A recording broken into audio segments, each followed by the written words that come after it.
by the Montana Television Network. Montana This Morning continues on Montana's News Leader. Good morning to you. 6:30 on your Wednesday. Thousands of people from across the West have been forced to flee their homes due to wildfires. Coming up, a look at the major fires burning from Washington to New Mexico. And the man killed in a carjacking in Billings this week, a former Montana sheriff. Who he was and details of exactly what happened also coming up. Good morning to you, and thanks for joining us. I'm Missy O'Malley with Chet Lehman. Matt Elwell will have our forecast in just a moment. Our top story for you now. Wildfires in the western part of the U.S. have been causing havoc. Thousands of people have been forced to flee as the flames scorched tens of thousands of acres in several states. CNN's John Lawrence has more. A brush fire in the Benedict Canyon area is posing a threat to the ritzy area in Southern California. I hear all these fire engines, I'm thinking, what's going on? And then all of a sudden the helicopter's like right above, and I'm thinking, this is not good. So I looked out the window and there was that big black plume of smoke. The Portola fire forced dozens of households to evacuate. It's very complex, heavy brush. These areas have not been burned for many, many years. And we're fortunate now we don't have erratic wind and weather conditions. Washington State is also dealing with a major blaze. The Soap Lake fire has burned about 2,000 acres. Some residents who evacuated were allowed to return home, but they've been warned they may have to leave again. Fire season is here, especially here in the Columbia Basin. Colorado crews have the Buffalo Mountain Fire to deal with. We called in an aggressive air attack, recognizing a location near two big subdivisions here in the Wilderness and Mesa Cortina area. Also in Colorado is the 416 fire, which has burned more than 23,000 acres and closed the San Juan National Forest.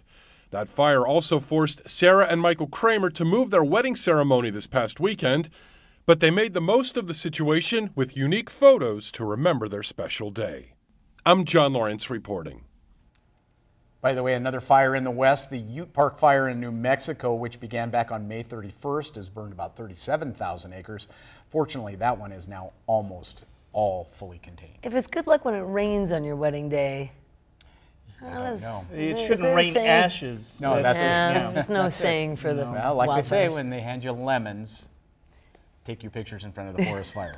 Is that what they say? That's something like that. That's why I think I've heard that, yeah. All right. Hey, pretty nice morning temperature-wise. We're in much warmer than we were yesterday. Sure. 30s and 40s right now. 27 our cool temperature in West Yellowstone this morning.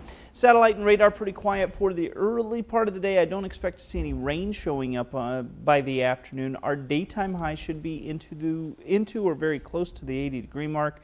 But we're going to have to deal with some wind. We're going to take a look at your weekend forecast. It's a little cool and wet. We'll talk about it all coming up. Thanks, Matt. 6:33, an update to a story we brought you earlier this week. The 81-year-old man killed during a Sunday night carjacking in Billings has been identified as a 25-year Montana law enforcement veteran. William Joy, former Bighorn County Sheriff, was abducted from a local post office, murdered in his own vehicle, his body left in a middle school parking lot. Joy became Bighorn County Sheriff back in November of 1982, retired in 1986.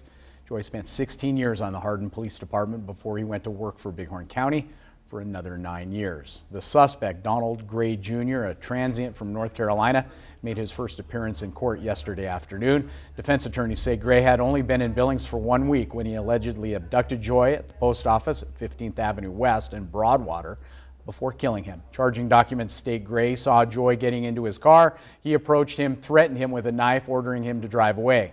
They drove a couple of blocks before they stopped near Lewis and Clark Middle School. Gray told police Joy became combative, was trying to attract attention, so he stabbed him multiple times in the chest, then dumped his body at the school.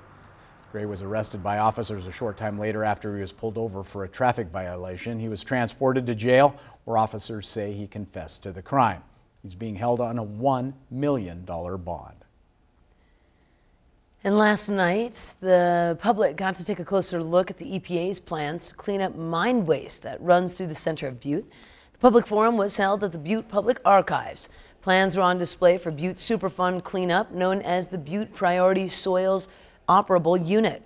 But unlike the first public hearing, this was more casual. People were allowed to look over maps of the 9 cleanup areas and talk with officials and make suggestions directly. They're also now removing a lot more of the tailings out of that corridor.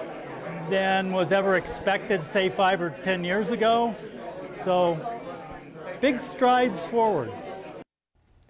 Now, the EPA, state and city officials will take suggestions from the public and put it to the finalized cleanup plan, which is expected to be ready by the end of this year.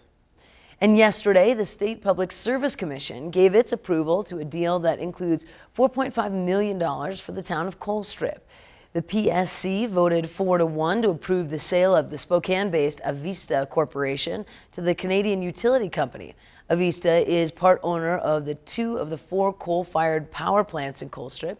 As a part of the deal, Avista agreed to give the town of Colstrip $4.5 million to help with the town's transition to a post-coal future. Avista CEO Scott Morris told the Montana PSC last month that he doesn't see that the 2 newer Colstrip plants shutting down anytime soon. Montana Commissioner Tony O'Donnell of Billings voted against that approval. He says he's concerned that the Canadian government could act to shorten the operational length of Colstrip plants. To complete its sale, Avista also needs approval of utility commissions in Oregon, Washington, Idaho, and Alaska. In other headlines, Bozeman police spending more time on social media in an effort to solve crimes. MTN's Mallory Peebles has the details.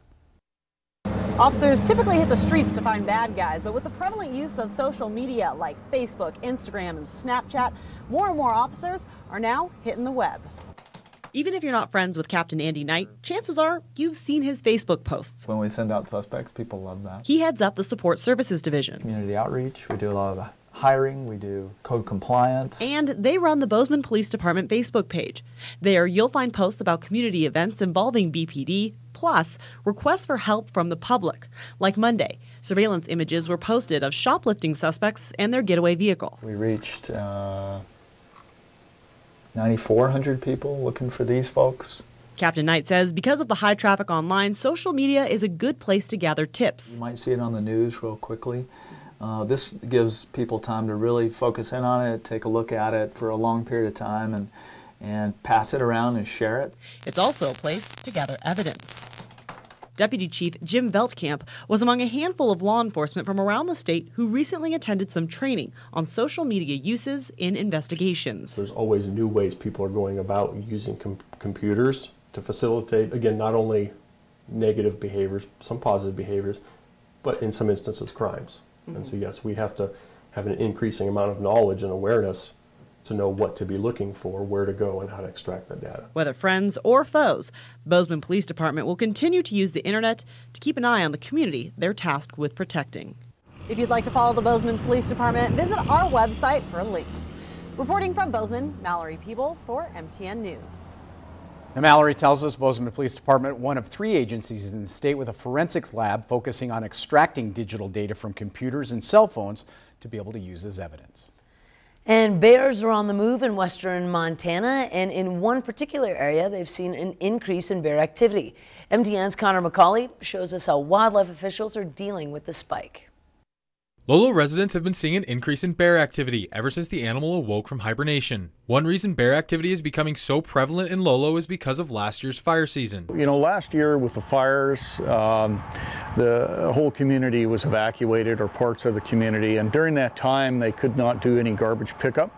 So we had almost a month and a half of overflow garbage along the highways, a lot of bears. Now those bears are waking up from hibernation and can remember where those easy food sources are. A lot of those bears came out of the den with that memory and went straight to the garbage. When they couldn't find the garbage at the cans, they checked out houses. Fish, Wildlife and Parks has set 3 traps in the Lolo area for elevated bear activity, but is trying to avoid putting out any more. They also won't set traps until all attractors in the area have been put away and hidden from bears. If you've got a bird feeder swinging, if you've got a garbage can outside that's getting hit, we won't set a trap until you remove all of your attractants. It just makes no sense to set traps on top of cans of garbage or bird feeders, you know. So as soon as folks are willing to contain everything, then we'll set a trap. But half the time the bears just move on. The best thing that you can do to prevent any issue with bears is to hide and secure anything that might attract them.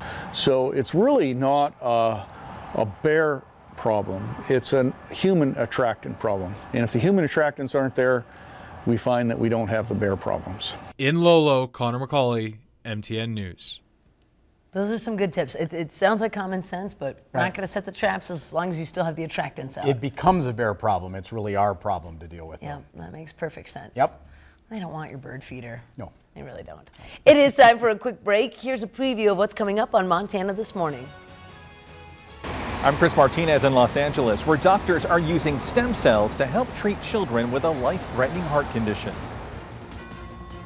Ahead on CBS this morning, former Vice Chairman of the Joint Chiefs of Staff, Admiral Sandy Winnefeld, is in Studio 57 with the potential risks of ending joint military exercises with South Korea. And we'll talk with the CEO of LinkedIn about why employers are having such a hard time filling the millions of U.S. job openings. We'll see you at 7.